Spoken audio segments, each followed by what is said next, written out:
लिखिए, let A and B are the two sets. Let A and B are two sets. Then A will be subset of B. Then इसको ऐसे read करेंगे, A is subset of B और B is superset of A if each and every element of A, if each and every element of A, each and every element of set A contain in set B. यदि A का हर element B के अंदर है तो हम A को क्या बोलेंगे? A is a subset of B. देखो इसको ऐसे समझिए कि सपोज A जो है ये मेरा लिखा हुआ है 1 2 3, इसके अंदर 3 एलिमेंट्स है having the values 1 2 3 and B is equal to 1 2 3 4 7. तो A का हर एलिमेंट 1 जो है 1 is belongs to B. 1 element जो है वो B सेट को बिलोंग करता है. Similarly 2 is also belongs to B and 3 is also belongs to set B. तो A सेट का हर एक एलिमेंट B के अंदर लाई करता है, इसलिए हम इसको क्या बोलेंगे? A is a subset of B. Right, बात समझ में आ गई. और if A equal to B, suppose अगर आपका A कितना है 1 2 3 एंड B कितना हो गया? आपने लिखा 1 2 1 3 है ना, और यहां लिखा 2. तो हमने क्या देखा कि A is a subset of B and A is also equal to B. Then हम क्या लिखेंगे? A इज सबसेट और equal to B. So if every element of A is also elements of the set B, then A will be subset of B. और अगर A का हर element exactly B के element के equal है तो हम क्या बोलेंगे? A is सबसेट और इक्वल टू B. इस वाले केस में क्या है? B का हर एलिमेंट भी क्या है? A का सबसेट है. B का हर एलिमेंट A के अंदर भी लाई करता है, तो A is subset of B and B is subset of A, then A equal to B. Note down.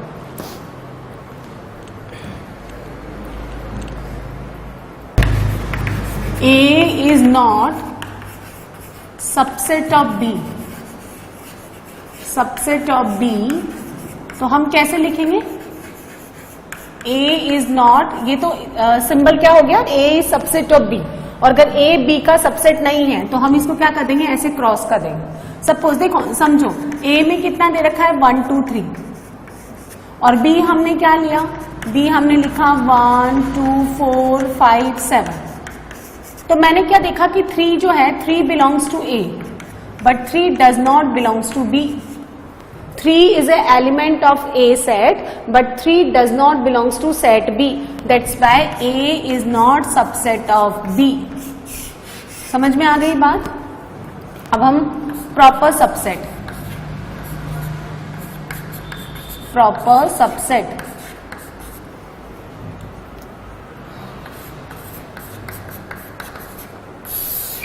इसमें क्या होता है? If A is subset of B, if A is a subset of B, बार बार हम अब इसको ऐसे नहीं लिखेंगे, इस तरह से डिनोट कर देंगे.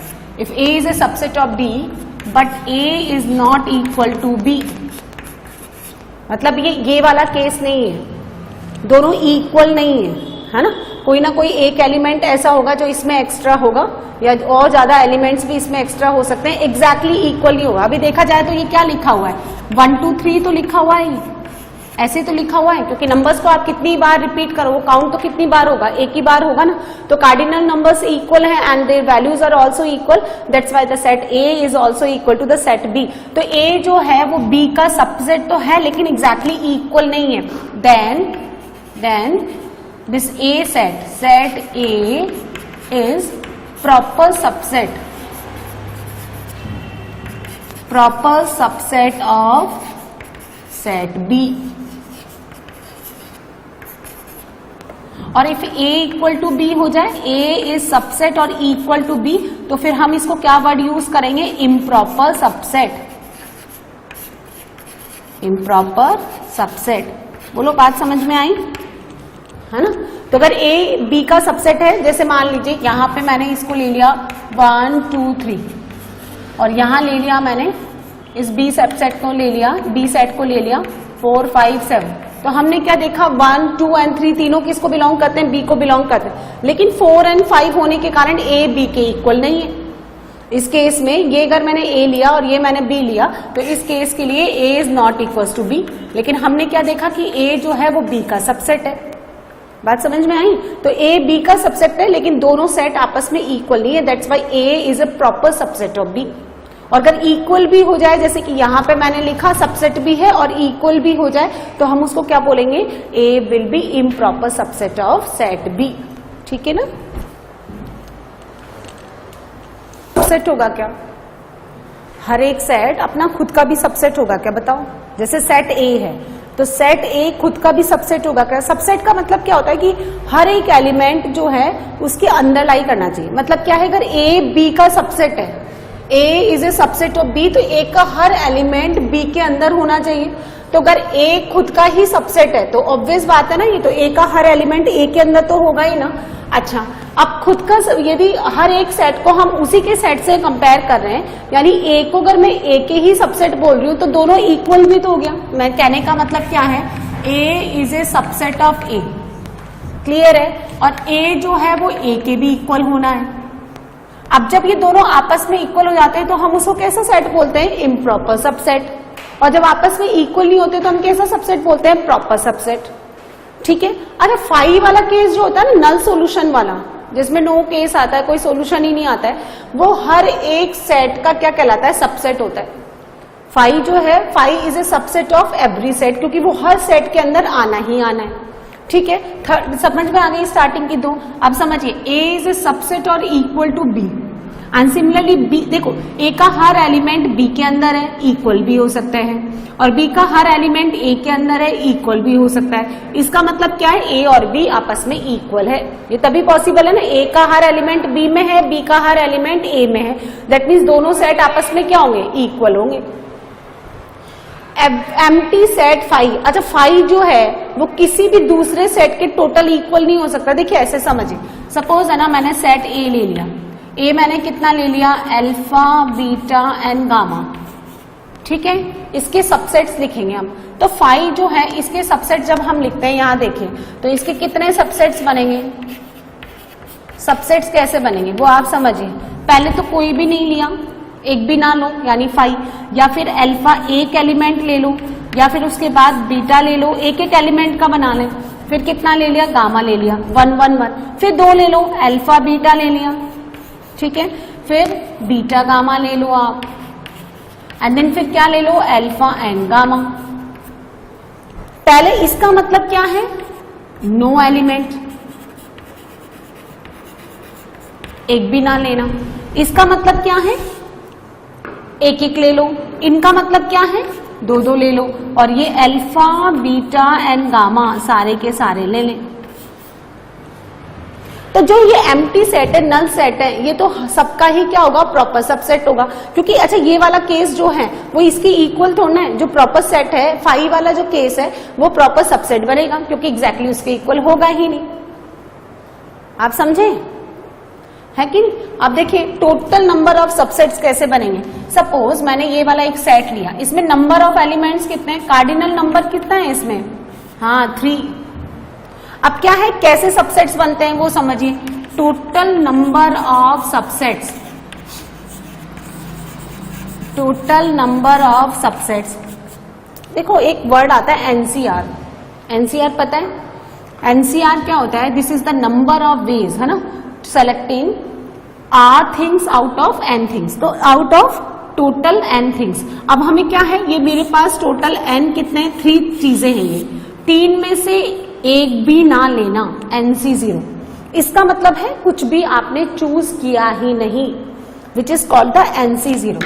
अब n में से एक ले लेना, जैसे 3 थे तो 3 में से पहले एक एक का जितना भी कॉम्बिनेशन आ सकता है वो मैंने लिया, फिर n में से 2 ले लो, NC2, है ना, ये देखो 2 के कॉम्बिनेशन जितने भी बन सकते हैं वो, फिर NC3 ले लो एंड अप टू n में से पूरे के पूरे ले लो, NCN। ये टोटल सबसेट्स कहलाते हैं if the set A having n elements. Suppose इस 3 को मैंने थोड़ी देर के लिए n मान लिया, तो n में से कितना ले लो, 0 ले लो, n में से 1 ले लिया, n में से 2 ले लिया और n में से n ले लिया, इसका टोटल सम आता है 2 की पावर n। बाइनोमियल थ्योरम में पढ़ाते हैं, अभी तो बस आप ये याद करके रखें। आई बात समझ में? तो यदि आपके पास, देखिए सुनो, इसके लिए अगर मैं काम करूं, जैसे इसमें कितने सबसेट बनाए मैंने, पहले एक भी एलिमेंट नहीं लिया, फिर एक एक का सेट ले लिया, गिनो 1 2 3 4 5 6 7 और 8। इसका मतलब n का वैल्यू कितना है, 3, तो यहां से कितना आएगा 2 रेज़ टू 3, तो टोटल कितने सबसेट्स बनेंगे, 8। कैसे लिखा मैंने, ये मैंने लिखा ऐसे 3C0, 3 में से एक भी नहीं, which is called the 5, 3C1, 3 में से एक के जितने भी कॉम्बिनेशन बन सकते हैं वो, एक बार अल्फा लिया, फिर एक बार बीटा लिया मैंने, फिर एक बार कौन लिया, गामा, फिर लिया 3 में से कोई से भी 2, कैसे, अल्फा बीटा, फिर बीटा गामा, फिर गामा अल्फा, ठीक है, और तीनों में से 3, पूरे में से पूरे ले लिए, कौन, alpha beta and gamma, and this is equals to 2 raise to 3 which is equals to 8। आप काउंट कर सकते हो, 4 तो यही हो गए, 5 6 7 और 8। सो यदि किसी भी सेट में n डिस्टिंक्ट एलिमेंट्स है तो उसके टोटल सबसेट्स कितने बनेंगे, उसके टोटल सबसेट्स कितने बनेंगे, 2 रेज़ टू n। क्लियर है?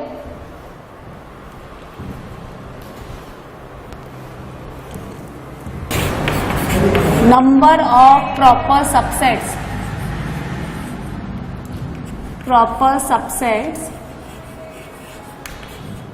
of set A having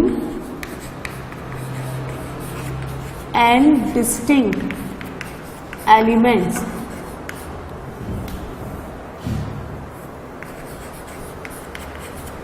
are equal to 2 raised to n minus 1। Proper में कौन सा केस नहीं लेते भाई, n में से 0 5 ले लेंगे, NC1 ले लेंगे, NC2 ले लेंगे, n में से n minus 1 ले लेंगे, कौन सा केस नहीं लेंगे, पूरे में से पूरा।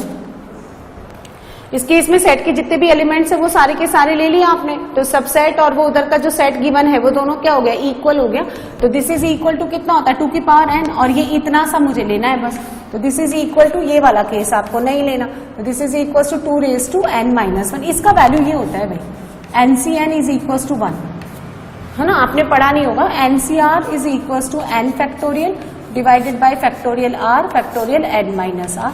सो NC0 is equal to NCN is equal to 1। तो ये टोटल कितना होता है, 2 रेज़ टू n, इसमें से ये वाला पार्ट आप सब्ट्रैक्ट कर दें which is equal to 1, so it becomes 2 raise to n minus 1, है ना। नेक्स्ट क्या है इसमें, पावर सेट।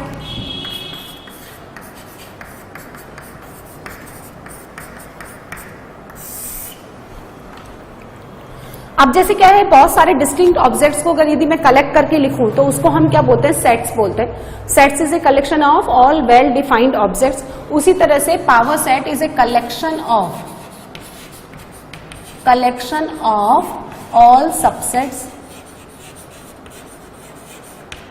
जितने भी आपने सबसेट्स लिखे उनका कलेक्शन है ना। जैसे आपने, और इसको कैसे डिनोट करते हैं, सपोज अगर आपके पास सेट जो है, लेट सेट कितना है, ए है, इसमें मैंने 3 एलिमेंट ले लिए 1 2 3, ठीक है, तो इसका पावर सेट ऐसे लिखा जाएगा, this is the power set, यानी कलेक्शन ऑफ ऑल ऑब्जेक्ट्स। तो पावर सेट कैसे लिखेंगे हम लोग, नल सेट, देन फिर एक एक ले लो, 1 2 3, 2 का ले लें आप, 1 2 2 3 3 1, सारे के सारे ले लें 1 2 3। So power set is a collection of all subsets. तो नंबर ऑफ एलिमेंट्स कितने हो गए, number of elements in power set कितने हो गए, कार्डिनल नंबर कितना हो गया, 2 रेज़ टू n, जितने सबसेट्स बनेंगे, number of total subsets,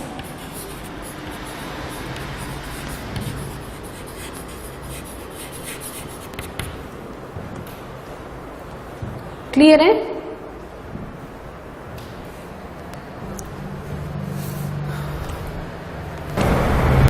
first of all से देखो, ए सेट क्या है 1 3 4 5, सेट बी क्या है 1 3 5, 4 आता है क्या इसके अंदर? 4 belongs to set A, but 4 does not belongs to set B, तो फिर ए जो है इसका सबसेट कैसे हो जाएगा? फॉल्स। अच्छा, ये 1 3 7 5 1 3 7 5 ट्रू और फॉल्स? इक्वल टू है, दोनों इक्वल ही तो है, तो ए इज ए सबसेट और इक्वल टू भी आना चाहिए। हाँ, तो नहीं है ना, यहां नहीं है ना, है ना? सबसेट तो है लेकिन इक्वल भी तो होना चाहिए, तो मोस्ट अप्रोप्रिएट ये होगा ना। सो ये भी क्या हो गया?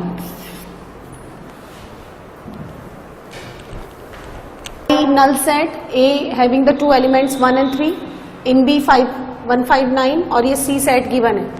आपको बताना है कि सबसेट है या सबसेट नहीं है। Five is subset of B। आपने लिखा, देखो आपको बताना है कि five dash dash dash fill in the blanks B। मैंने लिखा है कि five is a subset of every set, तो यहां आएगा ये। ना A इज ए B, मतलब सबसेट है या नहीं है ये बताना है। 1 and 3, 1 and 3, 1 तो है इसमें लेकिन 3 है क्या? 3 does not belongs to B, so A is not subset of B। इसमें बोलिए, है ना? 1 and 3 B और C के बीच में 1 है, हाँ 5 भी है, 9 भी है, क्लियर है? बस इन दोनों को सिंबल्स को यूज करना है। किसी को डाउट है तो बोलिए। नाउ नेक्स्ट क्वेश्चन वही एग्जैक्टली वही है। 2 3 4, ये रहा 2 3 4, so is a subset of this. A B C, A नहीं है, A कहाँ है? It is not subset of this. X is a student of class 11th in your class school। X is a student of 11th class in your school और X student of your school बोलो, क्योंकि 11th class तो school के अंदर ही आएगी ना, है ना? तो 11th क्लास के जितने भी स्टूडेंट्स हैं वो 11th क्लास के तो होंगे ही, साथ में स्कूल के भी तो स्टूडेंट्स होंगे, ठीक है ना? यहां तक समझ में आ गया? 4th अटेम्प्ट करिए आप। X is a triangle in a plane। जितने भी ट्राइंगल है ना वो प्लेन के अंदर, वो ये पहला वाला सेट है A। And X is a rectangle in the plane, और जितने भी रेक्टेंगल्स हैं उनका सेट ये B है। तो आपको मुझे बताना है कि सबसेट डालूं या ये वाला सिंबल यूज करूं या ये वाला सिंबल यूज करें, चलें बताएं। क्यों?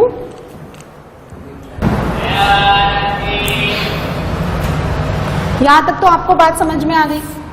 अब यहां देखिए, X is a triangle in a plane and this is the set A and X is a rectangle in the same plane, this is the set B। तो जितने भी ट्राइंगल्स हैं वो रेक्टेंगल्स के अंदर आएंगे या नहीं आएंगे? ट्राइंगल कितने साइडेड होते हैं? 3 साइडेड, और ये कितने साइडेड होते हैं? 4 साइडेड। तो वो इनका सबसेट है या नहीं है? वो अलग एक डायमेंशन है, ये एक अलग डायमेंशन है, तो हम क्या लिखेंगे? Not subset. बात समझ में आई? अब जैसे इसको देखो, ये एक सेट है, this set A is a set of all the equilateral triangle in a plane. Equilateral मतलब उसकी तीनों साइड्स इक्वल होनी चाहिए।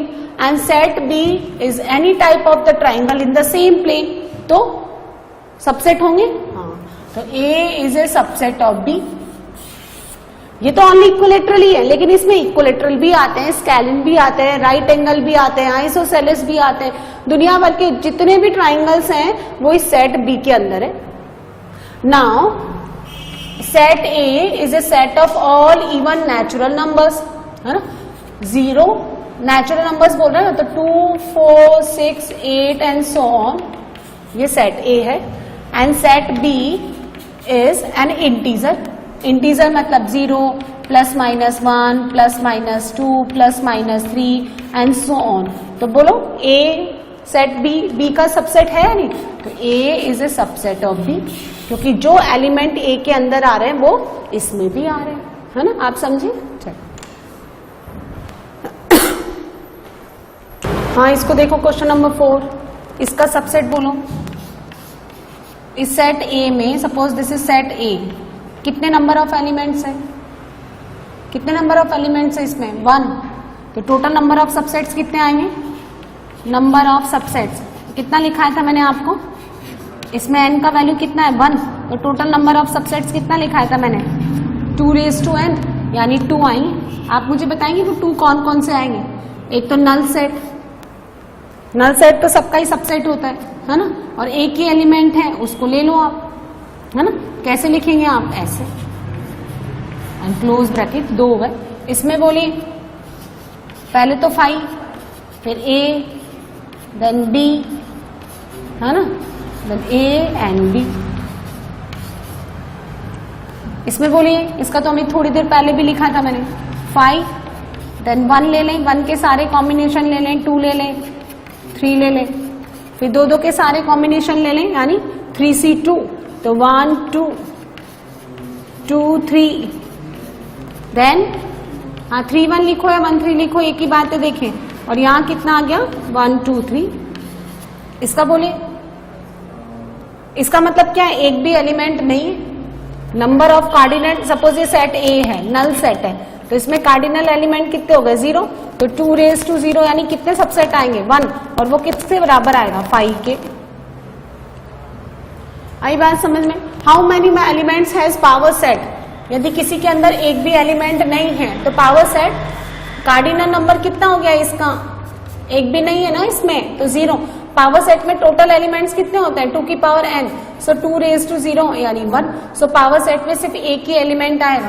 कैसे लिखेंगे आप? P of A is equals to 5 only. सारे टाइप्स पढ़ लिए, नल सेट पढ़ लिया, फाइनाइट सेट हो गया, सिंगलटन सेट हो गया, इक्वल सेट्स हो गया. अब आता है यूनिवर्सल सेट. Universal set. तो this is the superset of, this is the superset of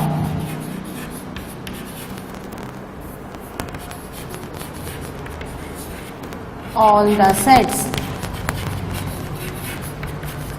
and when, देखो ये इस तरह से रिप्रेजेंट किया जाता है. ये इसको कैपिटल U से रिप्रेजेंट करते हैं और इस तरह से एक रेक्टेंगल बॉक्स से शो करते हैं इसको.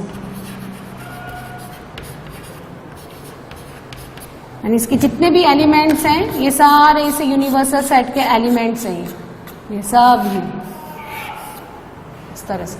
And this is called the Venn diagram.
में पढ़ते हैं हम लोग। सबसे पहले पढ़ेंगे क्लोज इंटरवल। क्लोज इंटरवल में क्या होता है, ये सिंबल यूज करते हैं हम लोग, इस तरह का इंटरवल हम यूज करते हैं, तो इसको बोलते हैं close interval. Suppose x is greater than equals to a and less than equals to b। इसका मतलब क्या होता है, इसको इस तरह से सिंबलाइज करेंगे। अब x is the set of all real numbers which are greater than और इक्वल टू a, मतलब a से बड़ा होना चाहिए, a के इक्वल होना चाहिए, और साथ के साथ b से छोटा होना चाहिए, b के इक्वल होना चाहिए। जैसे मैंने यहाँ लिखा x greater than equals to 2 and less than equals to b, तो इसको हम क्या लिखेंगे, x बिलोंग्स टू 2,3 और फिर ये क्लोज ब्रैकेट। इसका मतलब होता है x is set of, set मतलब वो सारे नंबर्स इनका कलेक्शन, तो x is set of all real numbers greater than 2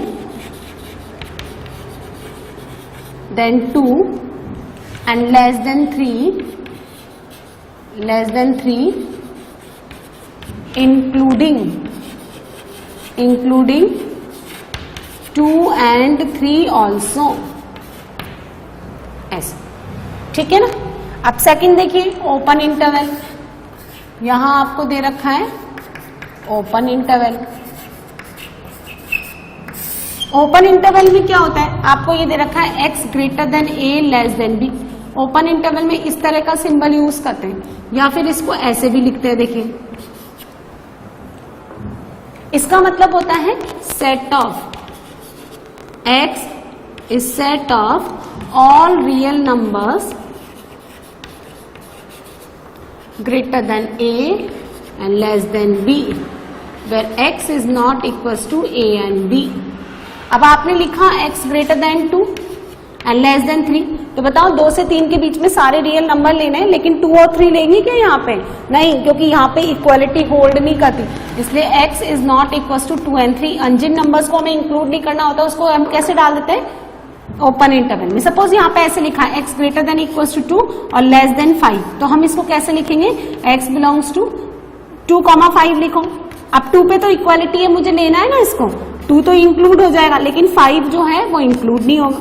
तो जिनको नहीं लेना है उसको तो किस में डाल दें, ओपन में, और जिसको इंक्लूड करना है उसको किस में डाल दें, क्लोज में। अब सपोज आपने ऐसा लिखा x less than equals to -2, तो बताओ कैसे लिखेंगे इसको,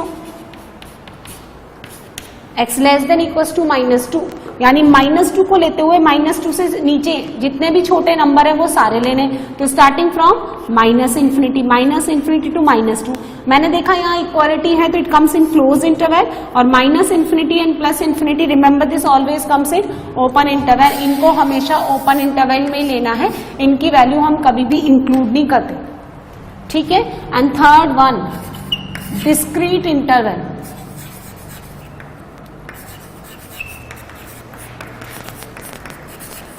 डिस्क्रीट इंटरवल और कर्ली ब्रैकेट, ये पहले भी मैंने बताया, ये डिस्क्रीट नंबर्स को रिप्रेजेंट करने के काम आता है। ये कोई ड्यूरेशन या कोई इंटरवल नहीं शो करता। Suppose if you have x equals to 1, 2 and 3, तो हम उसको कैसे लिखेंगे, x belongs to curly bracket 1, 2, 3, इस तरह से रोस्टर फॉर्म में रिप्रेजेंट करेंगे। तो जितने भी इक्वेशंस जिनके डिस्क्रीट नंबर्स आते हैं उनको कैसे डालते हैं हम लोग, कर्ली ब्रैकेट में। तो ओपन ब्रैकेट का मतलब क्या होता है कि मुझे ये नंबर नहीं लेने, जहां पे भी हम ओपन लगाते हैं तो वो नंबर्स इंक्लूडेड होते ही नहीं है। क्लोज का मतलब क्या होता है कि वो नंबर्स लेने हैं, जैसे आपने यहाँ क्लोज इंटरवल लगाया 2 to 3, इसका मतलब 2 से 3 के बीच में जितने भी नंबर्स है वो तो मुझे लेने ही है, साथ के साथ मुझे 2 भी लेना है और 3 भी लेना है। यहाँ पे इक्वालिटी नहीं है, इसलिए हम लोग इसको कैसे डाल देंगे, ओपन इंटरवल में। आप इसको ऐसे भी लिख सकते हैं, x belongs to a, b, open interval, या फिर आप इसको ऐसे भी लिख सकते हैं, x belongs to a, b। इस तरह से आप इन्वर्टेड इस क्लोज इंटरवल का सिंबल यूज करें, ठीक है। इस तरह से ये 3 ब्रैकेट्स होते हैं। पे इसको कैसे शो करते हैं, नंबर लाइन पे सपोज ये a है और ये b है, तो इसको डार्क बबल से शो कर देते हैं इस तरह से, यानी all the numbers line from a to b। जैसे सपोज दिस इज 2 to 3, तो ये रहा आपका 2 और यहाँ 3, तो जितने भी नंबर 2 से लेकर 3 के बीच में लेने हैं उसको डार्क बबल से शो करते हैं हम। इसका मतलब मुझे 2 और 3 भी इंक्लूड करना है। अब सपोज यहाँ a और b दोनों ओपन में है, तो this is a, this is b, तो ए भी नहीं लेना है मुझे, बी भी नहीं लेना है, तो क्या करेंगे, इस तरह से ओपन सर्कल कर देंगे। तो ए और बी के बीच में जितने भी नंबर्स हैं वो तो मुझे लेने हैं, लेकिन ए और बी नहीं लेना है। आप समझे? यहाँ पे देखिए, दिस इज 2 एंड ये 5, मुझे 5 नहीं लेना है, तो 5 को कैसे डालना है ना, ओपन में, एंड 2 मुझे लेना है ना, तो इसको कैसे डाल देंगे, इस तरह से डार्क बबल कर देना। And all the number from 2 to 5 including 2 but excluding x किसके इक्वल ले लेंगे, 2 के इक्वल तो ले लेंगे, है ना, लेकिन 5 के इक्वल नहीं लेंगे। तो जिसके मुझे इक्वल लेना है उसको डार्क बबल से फिल कर दें, और जिसको नहीं लेना है उसको कैसे फिल कर दें, ओपन से, है ना। अब जैसे x less than equal to -2 है, यहाँ आता है कहीं -2, तो -2 मुझे लेना है तो इसको डार्क कर दें, और इसके इधर लेफ्ट के सारे नंबर्स मुझे इंक्लूड कर दें। वेन डायग्राम, है ना। फर्स्ट पढ़ेंगे union of two sets, union of two sets. Let A and B are two sets, A and B दो सेट्स हैं, then it's a union is showed by the symbol A union B। इसका क्या मतलब होता है, either A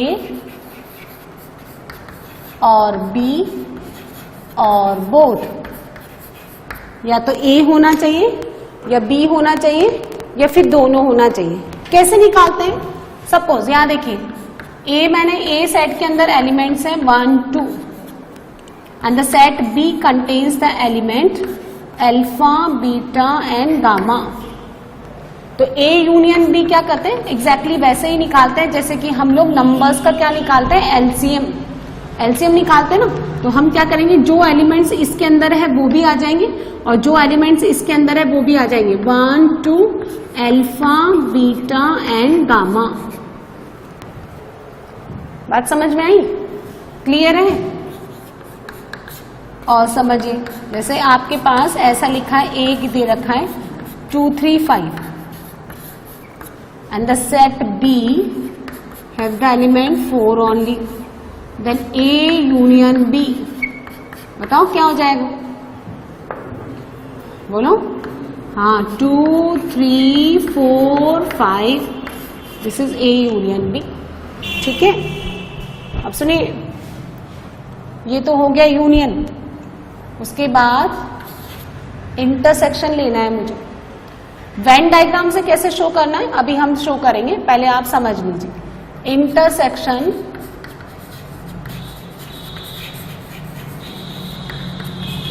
of two sets, this is equals to A intersection B, ऐसे represent करते हैं। इसका मतलब होता है set A and set B both simultaneously, दोनों को एक साथ लेना है भाई। सेट A भी आए एंड सेट B भी आए, क्लियर है?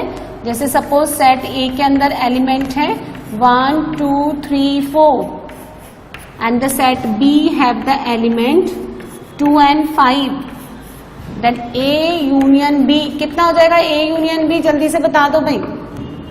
अरे 1 2 यूनियन लिखा ना मैंने, तो तुम्हारे दिमाग में क्या चल रहा है, इंटरसेक्शन। और A इंटरसेक्शन B कितना आ जाएगा, अब पूछ रही हूं मैं। दोनों में कॉमन कौन है, इंटरसेक्शन का मतलब है दोनों की कॉमन वैल्यू। तो दोनों में कॉमन एलिमेंट कौन है, जो A में भी आए एज वेल एज B में भी आए, ये 2। तो यहां लिखेंगे ओनली सिंगल एलिमेंट। ठीक है, ये रहा आपका वेन डायग्राम, है ना। ये तो आपने बना लिया यूनिवर्सल सेट, इस तरह से यूनिवर्सल सेट बनाया आपने। ठीक है, this is called the set A, this is called the another set B। ये A हो गया, ये B हो गया। अब आपको लेना है ये A यूनियन B, यानी ये वाला जो पोर्शन होता है ना, दिस वन, ये वो पोर्शन है जो A में भी कॉमन है और B में भी कॉमन है। तो इसको हम बोलते हैं A intersection B, A intersection B, समझे आप? और let this is the set A, this is set B, तो ए यूनियन बी कौन सा हो जाएगा? जो ए भी आए, बी भी आए और दोनों भी आए। ये पार्ट कौन सा है? ए का। ये वाला पार्ट कौन सा है? बी का। और ये बीच वाला पार्ट कौन सा है? जिसमें दोनों आए। तो ए यूनियन बी, ए भी आ रहा है, बी भी आ रहा है, दोनों भी आए। आइदर ए और बी और बोथ, ए भी आना चाहिए, बी भी आना चाहिए और दोनों आना चाहिए। लेकिन A intersection B is the common value which lies A and B, in A and B both. दोनों का कॉमन वैल्यू लेना है आपको। 2 आपने देखा यहाँ पे भी लाई करता है, 2 आपने देखा यहाँ पे भी लाई करता है, तो दोनों में आना चाहिए। आपको कौन सी वैल्यू चूज करनी है? कॉमन वैल्यू चूज करनी है। ठीक है, जैसे आपने देखा है 3 यहाँ आता है, लेकिन 3 यहाँ पे एग्जिस्ट नहीं कर रहा है, तो 3 मुझे नहीं लेना है। अच्छा, इसको अब इसके वेन डायग्राम के थ्रू कैसे निकालेंगे वो देखिए। यहाँ देखो, ये सेट ए, ये सेट बी। सेट ए के अंदर कौन कौन सा एलिमेंट है? 1 2, है ना, 1 2 3 4, है ना। अब ये जो है ना 3 और 4, तो 1 3 4 तो ऐसे हैं जो सिर्फ सेट ए में ही है, ठीक है। और 5 एक ऐसा एलिमेंट है जो सेट बी में ही है, और 2 एक ऐसा एलिमेंट है जो दोनों में है। यहाँ डाल दो। अब जब आपने ए इंटरसेक्शन बी लेना है तो ये पिक कर लेना है, और जब आपको ए यूनियन बी लेना है तो मैंने पूरा शेडेड कर दिया ना, इसका मतलब सारा उठा लेना है। 1 2 3 4 5, है ना, ये लिखा हुआ। क्लियर है? तो यूनियन में तो क्या है, आपको दोनों को मर्ज कर देना है ना, दोनों ले लेना है। और इंटरसेक्शन में क्या करना है, आपको दोनों का कॉमन ले लेना है ना। इसका कार्डिनल नंबर निकालते हैं हम, n of a which is equal to 3। ऐसे ही हम लोग ना कार्डिनल नंबर निकालेंगे। देखें, फिर से बना लो, ये बना लीजिए आप। दिस इज a, ये b, ये हो गया a, ये आपका हो गया b। और पूरा अगर मैं इसको शेडेड कर दूं, सो it becomes a union b। अब आपको एक फॉर्मूला लिखना है, कार्डिनल नंबर इन n, यानी n of a union b। अब देखो क्या करेंगे, इसका फॉर्मूला बताएंगे आप लोग मुझे। ये पूरा ले लो, ये वाला पार्ट पूरा ले लो, ये वाला, ये पूरा सर्कल ले लो। ये सर्कल क्या है? ये वो सारे एलिमेंट्स हैं जो सेट ए के अंदर लाई करते हैं। तो मैं लिखूंगी n A, cardinal number in set A. अब ये वाला ले लो, वो पूरे एलिमेंट्स ले लो जो सेट बी के अंदर आते हैं। तो मैं लिखूंगी प्लस एन बी। लेकिन मैंने क्या देखा कि when we adding n A and n B, तो ये वाला जो एलिमेंट है वो उसमें भी आ रहा था और इसमें भी आ गया। इसका मतलब ये बीच वाले एलिमेंट कितनी बार ले लिए मैंने? 2 बार। तो 2 बार थोड़ा ना लेंगे। जैसे सपोज यहाँ पे 2 है, तो मैंने क्या करना है, अगर मुझे एन ए यूनियन बी लेना है तो कायदे से तो कितना आना चाहिए? 1 2 3 4 5। अब मैं अगर फॉर्मूला देखूं तो मुझे ए पूरा ले लेना है। ए पूरा ले लिया तो 1 आ गया, 3 आ गया, 4 आ गया, 2 आ गया, ठीक है। फिर मैंने बी ले लेना है, तो मैंने देखा 2 आ गया, 5 आ गया, है ना। तो मैंने क्या देखा, 2 2 बार आ गया, क्योंकि ये वाला पोर्शन दोनों में कॉमन है ना, इसलिए हम क्या करेंगे, 1 टाइम सब्ट्रैक्ट करेंगे। And this common portion is called the A intersection B. तो N of A union B, इसको हम फिर से बताते हैं, क्या रीड करते हैं, either A और B और both। और एक और तरीके से हम पढ़ सकते हैं एटलीस्ट A, है ना, at least 1 of A and B। कम से कम एक तो आना ही चाहिए। कम से कम एक का मतलब क्या हो गया, कम से कम एक आ रहा है तो फिर दोनों तो आ ही जाएंगे। तो Na plus NB minus NA intersection B। Now third case, union सीख लिया, इंटरसेक्शन सीख लिया, उसके बाद set A and it's a compliment.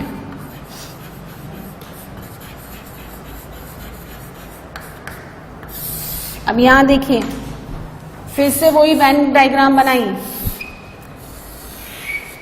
ये पूरा सेट ए, ये बाहर वाला कौन है, ये पूरा कौन है, यूनिवर्सल सेट। ये बाहर वाला कौन सा आ जाएगा, दिस वन, ये कौन सा हो जाएगा, ये वो है जिसमें सेट ए के एलिमेंट नहीं है। So this is called the A bar. Complement को बोलते हैं ए बार, और इसको ऐसे भी डिनोट करते हैं। कॉम्प्लीमेंट का मतलब है not the elements of not the elements of set A, यानी ए बार और A complement can be written as U minus A. Total में से सेट ए का एलिमेंट घटा दो आप, तो आपको ए बार या ए कॉम्प्लीमेंट मिल जाएगा, है ना। जैसे ऐसे समझिए, टोटल जो यूनिवर्सल सेट है वो कौन है, 1 2 3 4, और सेट ए के एलिमेंट कौन है, 1 2। तो ए कॉम्प्लीमेंट में क्या आएगा, u माइनस ए। कितना बनेगा बताओ, 3 and 4। ऐसे देख लें आप, ये रहा सेट ए में कौन आ रहा है, 1 and 2, एंड 3 4 कहाँ आ रहा है, बाहर में, ठीक है। तो फिर ये वाला पोर्शन किसको रिप्रेजेंट कर रहा है, ए कॉम्प्लीमेंट। तो ये आंसर आ गया। तो ए कॉम्प्लीमेंट मतलब not included the elements of set A. So 3 चीजें ही पढ़ाई है मैंने आज बस, A union B, A intersection B. इस एल्जेब्रा में, एल्जेब्रा या ऑपरेशन में मैंने 3 चीजें क्या पढ़ाई, ए यूनियन बी, ठीक है। यूनियन मतलब at least one of A and B, intersection मतलब दोनों एक साथ होने जरूरी है, और सेट ए और उसका कॉम्प्लीमेंट। क्लियर है।